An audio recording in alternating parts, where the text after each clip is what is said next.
तो यमुनानगर जो है अम्बाड़ा लोकसभा में आती है। 11 तारीख का तो प्रोग्राम रोहतक में है, उसके बाद एक प्रोग्राम युवा विरोधी नीतियां है उनको पहुंचाने का काम किया गया। उसी संदर्भ में ये जो है युद्ध स्तर पर चुनाव में काम करती आई है। हरियाणा यूथ कांग्रेस तो जब पंजाब में चुनाव था वहां भी सब लोगों ने हमारी जो इंडियन यूथ कांग्रेस की तरफ से और एआईसीसी की तरफ से मैसेज आया है कि हरियाणा की प्रत्येक लोकसभा में युवा सम्मेलन का आयोजन किया जाए। तो यमुनानगर जो है अम्बाड़ा लोकसभा में आती है। 11 तारीख का तो प्रोग्राम रोहतक में है, उसके बाद एक प्रोग्राम करनाल में है और फिर 13 तारीख का यमुनानगर में ये प्रोग्राम अम्बाड़ा लोकसभा का रखा गया है।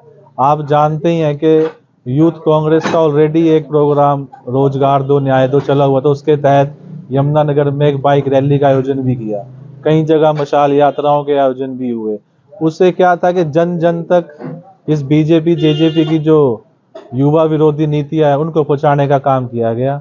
उसी संदर्भ में ये जो है आने वाले टाइम में हर एक लोकसभा में ये युवा सम्मेलन रखे जाएंगे और हमारा ये जो है अम्बाड़ा लोकसभा का प्रोग्राम यमुनानगर में रखा गया है।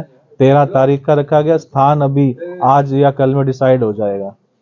तो चुनावों को लेकर किस तरीके से जो है युवाओं की भागीदारी रहेगी इसमें?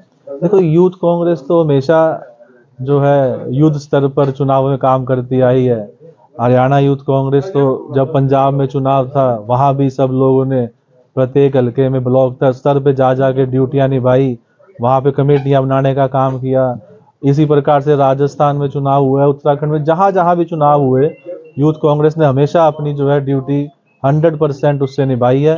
और अब जैसे लोकसभा का चुनाव है उसमें भी जो है यूथ कांग्रेस जो है पूरे युद्ध स्तर पर और जन जन तक पहुंचकर हमारी पार्टियों के नीतियों के बारे में बताएगी और किस प्रकार से बीजेपी सरकार ने जो छला है पिछले 10 साल में युवाओं को, चाहे वो 2-2 करोड़ रोजगार की बात हो, चाहे वो नशा मुक्त करने की बात हो या और भी बहुत छलावे रहे, महंगाई भी और सब चीजें, तो इन सब जो बीजेपी की जो गलत नीतियां रही हैं उनको भी उजागर करेगी युवाओं के बीच में जाके। इसीलिए ये सम्मेलन के जो है प्रत्येक लोकसभा में आयोजन किए जाएंगे।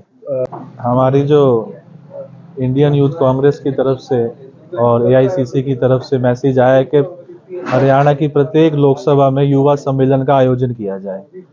तो यमुनानगर जो है अम्बाड़ा लोकसभा में आती है। 11 तारीख का तो प्रोग्राम रोहतक में है, उसके बाद एक प्रोग्राम करनाल में है और फिर 13 तारीख का यमुनानगर में ये प्रोग्राम अम्बाड़ा लोकसभा का रखा गया है। आप जानते ही हैं कि यूथ कांग्रेस का ऑलरेडी एक प्रोग्राम रोजगार दो न्याय दो चला हुआ था, उसके तहत यमुनानगर में एक बाइक रैली का आयोजन भी किया, कई जगह मशाल यात्राओं के आयोजन भी हुए। उससे क्या था कि जन जन तक इस बीजेपी जेजेपी की जो युवा विरोधी नीतियां है उनको पहुंचाने का काम किया गया। उसी संदर्भ में ये जो है आने वाले टाइम में हर एक लोकसभा में ये युवा सम्मेलन रखे जाएंगे और हमारा ये जो है अम्बाड़ा लोकसभा का प्रोग्राम यमुनानगर में रखा गया है। 13 तारीख का रखा गया, स्थान अभी आज या कल में डिसाइड हो जाएगा। तो चुनावों को लेकर किस तरीके से जो है युवाओं की भागीदारी रहेगी इसमें? देखो, यूथ कांग्रेस तो हमेशा जो है युद्ध स्तर पर चुनाव में काम करती आई है। हरियाणा यूथ कांग्रेस तो जब पंजाब में चुनाव था वहां भी सब लोगों ने प्रत्येक हल्के में ब्लॉक स्तर पे जा जाके ड्यूटियां निभाई, वहां पे कमेटियां बनाने का काम किया।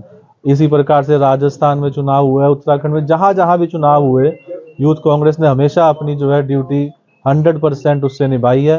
और अब जैसे लोकसभा का चुनाव है उसमें भी जो है यूथ कांग्रेस जो है पूरे युद्ध स्तर पर और जन जन तक पहुंचकर हमारी पार्टियों के नीतियों के बारे में बताएगी और किस प्रकार से बीजेपी सरकार ने जो छला है पिछले 10 साल में युवाओं को, चाहे वो 2-2 करोड़ रोजगार की बात हो, चाहे वो नशा मुक्त करने की बात हो या और भी बहुत छलावे रहे, महंगाई भी और सब चीजें, तो इन सब जो बीजेपी की जो गलत नीतियां रही हैं उनको भी उजागर करेगी युवाओं के बीच में जाके। इसीलिए ये सम्मेलन के जो है प्रत्येक लोकसभा में आयोजन किए जाएंगे।